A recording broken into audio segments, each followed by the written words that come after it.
Hello there, welcome to episode number 7 of Spontaneous Conversations. This is Ravi Gundlapalli, founder CEO of MentorCloud. This is Rajesh Setty. I'm a serial entrepreneur. Fantastic, Rajesh. So, the topic we just picked before we hit the record button is how to get on the fast track. Yeah, it's a great topic. I don't think anybody, Ravi, will say, I don't want to get on the fast track. Yeah, even when you're driving, you want to be on the fast lane. Yes. There's a beautiful song, getting on the fast lane or something like that. Correct. Yeah, I think it's a good topic because all of us don't want to be on a slow lane. Yeah. Right? Correct. Maybe when it comes to some extremely happy moments, you want those moments to last, so you want time to move slowly. Yeah. But when it comes to your track, your success, your career, Yeah. you want to grow as fast as possible. Correct. What are some things that somebody should do to get on the fast track? Let us start with it. Yeah, I mean, you know what I think about day in and day out is first get a mentor.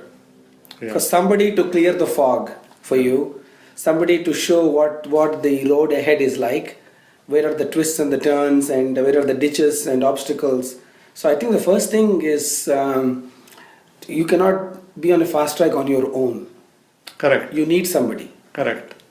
So the question comes just double clicking on getting a mentor, because somebody is just joined the company and everything, and then they want to get on the fast track, and then there are some amazing people and they want to get them as a mentor.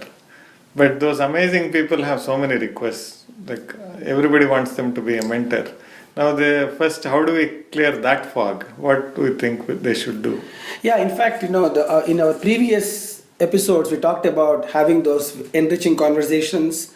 We talked about the power of mentorship, and our recent episode we talked about networking. And networking is extremely critical even inside the company. Once you join the company, you want to really be visible. Correct. Like, just if you're sitting in your cube and doing work all day, that's what a photocopier does. Correct. Just sits in one place and does job all day long. Yeah. And it does the job, but no one knows it's kind of significance. Whereas if as an employee, as a part of the organization, you want to be visible, and so to be visible to those people that could be great ambassadors for you for your fast track, you got to be worthy of it. Exactly. So they have to show some accomplishments that will make other people notice them and say, it is worthy of giving my mind share, kind of thing. I remember in my early days when I first came to United States, I had a consulting engagement at HP, and then there was no technical job there. So I was sitting on the so-called quote-unquote bench, where like consultants, when they are jobless, they sit on the bench, right?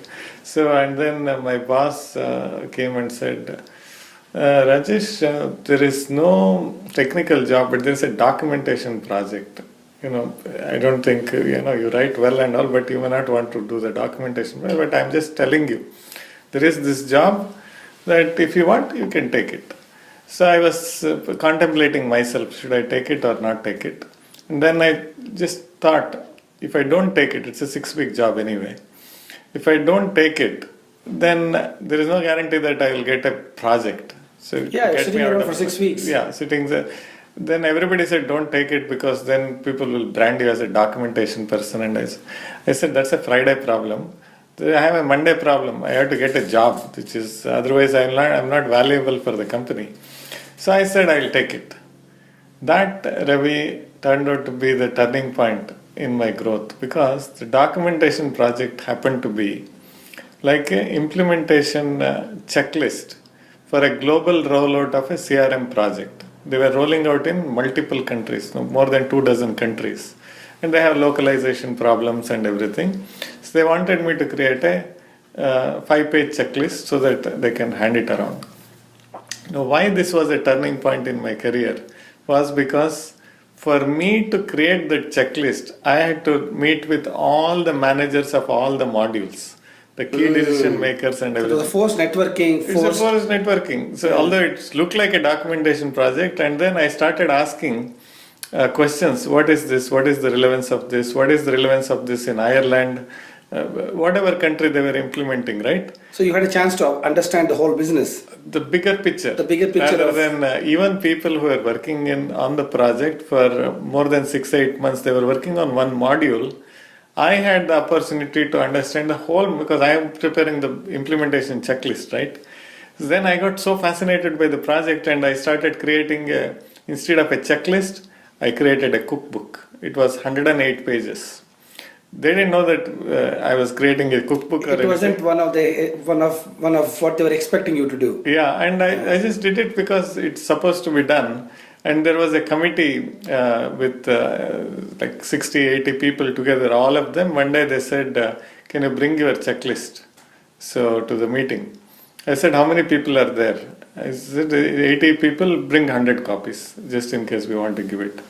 And I walked into the room and I said, where is the checklist? He said, the office boy is bringing. I said, what do you mean office boy is bringing? Because there were 100 books, I could not carry all of them.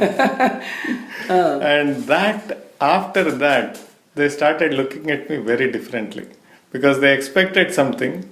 I went back with something that is, even in their dreams, they were not expecting it. And I had an executive summary of 6 pages, so that along with it, because if you want a quick browse, you can just skim through it, yeah. After that, I got a meeting with one more big boss in a company called Vantive Corporation, where I consulted for a long time. And I was thinking that now they will give me a technical job, right?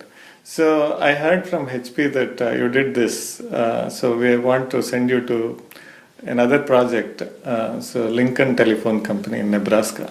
And I said, what is the job? Oh, you will be managing the project.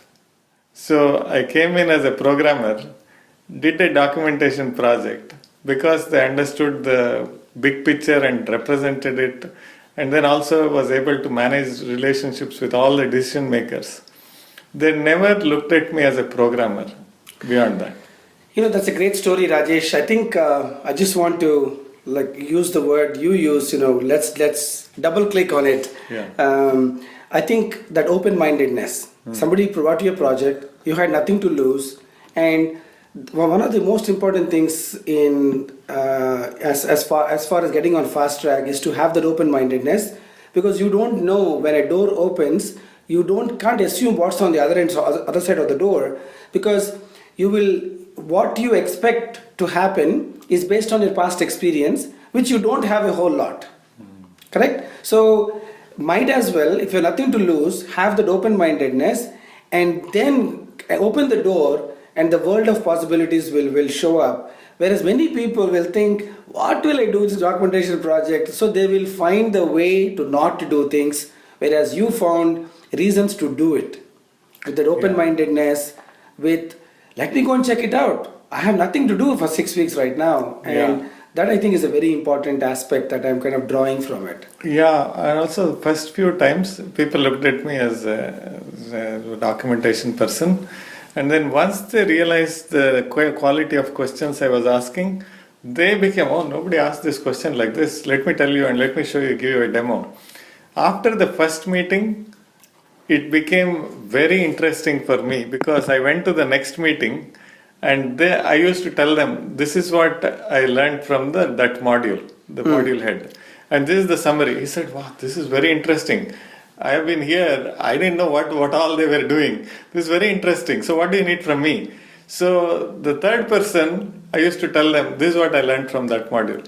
The fourth person was almost waiting for me to come because I'll get a quick summary of everything that is happening in this project. Very good. Yeah. So if I have to summarize again the outcome of the story, you are open-minded. So you took the project, and then you found ways to be visible to a bunch of people.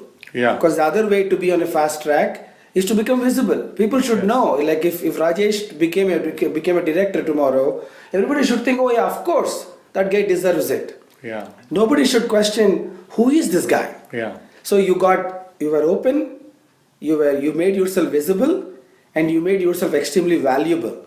Correct. Right? You are kind of innovating on the fly and kind of creating something that is more valuable than what they were expecting of you. Correct. So there's an old adage, right, Ravi. It says, when life hands you a lemon, make a lemonade out of it. Perfect. When life hands you a lemon, make a lemonade. Yes. Don't just complain that somebody gave you a lemon. Yes. So my thinking is, this is what I got, documentation project. This is my first foray into the United States. Correct. I was running a big project in Singapore before coming here, but they said in US everybody starts with the lowest level. You have to prove yourself. Correct. Oh, I think that's... maybe this is the way it works. But I said, I'll make the most out of this documentation thing. You know, the other thing that I wanted to again highlight, just kind of focusing on your story and kind of drawing points from that as what Fast Track is, I hear you say that you really loved what was given to you. Yes. Because today you are doing what you love. Yes. So if I have to phrase it, if people really show that they love what they are given or what they are doing, show enthusiasm, show passion, then eventually people will observe you and they will give you what you really love to do. So love what you do so that you can eventually do what you love. Beautifully said, Ravi. Very, very nicely said. It sums up the whole thing, because my theory is that what do I do in the bench? I know what was there because I was already on the bench for more than 10 days. So I know exactly what would happen. So anything beyond that is an upgrade for me anyway. Exactly. I think that's a great story. I think we all have those stories when we went beyond our expected outputs, because we want to really show that we know more than what the company knows, right? Because every employee has something that they do, and there are also many things that they know. Yes. And if you can somehow draw from what you know, yes, and that happens only because of passion. Totally agree. Otherwise, it just sits in your head and you just do like the example I was giving of in the photocopier. Yes. It doesn't say, oh, I can also do fax. Let me fax it. It won't. Yes. It will just, if you say copy, it will copy. But as human beings, if somebody says copy, you can ask, is this what exactly you want to accomplish with this copying? Oh, okay. You can think, and instead of just doing a job, you can actually do a job plus, which a machine cannot do. Yeah. On a lighter note, we have to be careful with the photocopier because it might sue us with a discrimination lawsuit. Because we're using it as an example of what not to do, and the photocopier is thinking, oh my god, I'm just doing my job. Why is Ravi targeting me? Exactly. This is again a good lesson, right? If an employee says, hey, I'm doing my job, how come I'm not getting promoted? This is a good story. Yes. Doing a job is what you are paid for. Yeah. Okay, but creating value over and above your job is what you get promoted for. Oh, beautifully said. I love this. Today you are on a roll. Yeah, it's very spontaneous. Yeah. So I'll tell you one more story. And there is a lesson there. When I was in Singapore, I used to work for a bank, Standard Chartered Bank. And it was a very high profile project. And then my boss there, who is the senior director or something, he said, when will you let me know how long it takes?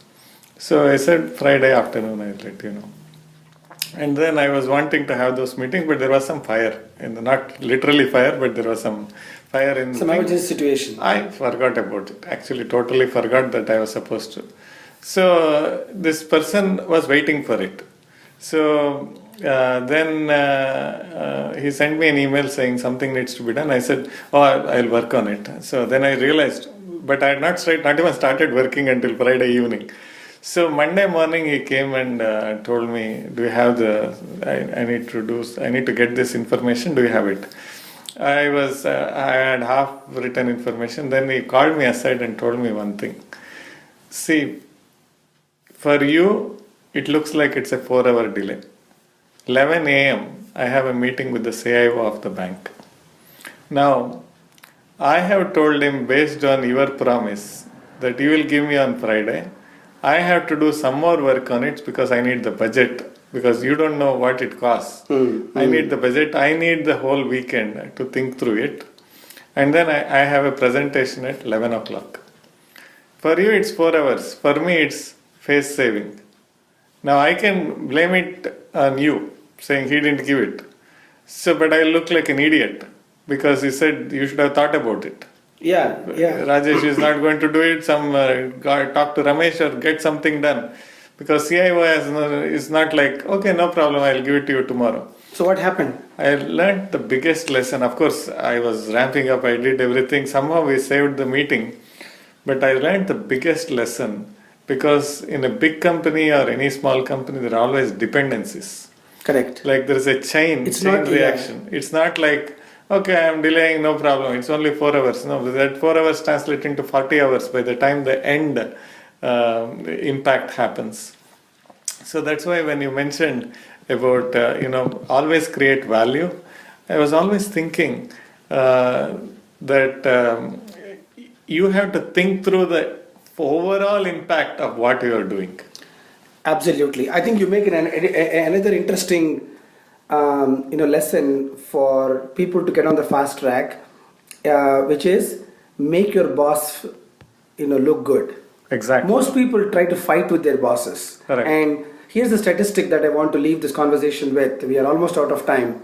80% of managers are bad bosses. This is industry statistic.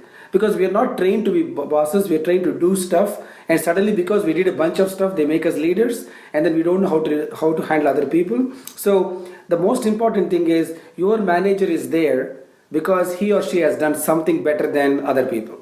Okay, however bad he or she is. So making your boss look good and making your team look good is a single most recipe for getting on the fast track. Making your boss feel bad, making your team kind of feel that why is this person here is a negative recipe for you being on the fast track. So who you're working for, make them look good. Leave emotions aside, leave personality aside, get the job done. So your boss can get moved up. That leaves the position for you to move into that role. Beautifully said. My closing comment is very simple. The boss, your team, the structure that you have, the company are the cards that are handed to you. Now you have to make the most out of those cards. You can say, I got a bad card, and then that is why I lost my game. Or you can say, these are the cards that are. Yeah, how can I make the best use of it? Exactly. So that probably is one more thing to keep it in the back of the mind, that I have to do magic with the cards that have been handed over to me. So fantastic, excellent. So being open-minded, making yourself visible, having a great mentor, making your team and boss look good are some of the key summary points that I want to take away from this spontaneous conversation. Thank you for listening. This is Ravi. You can learn more about me at MentorCloud.com. This is Rajesh, and you can learn more about me at rajeshsetty.com/blog.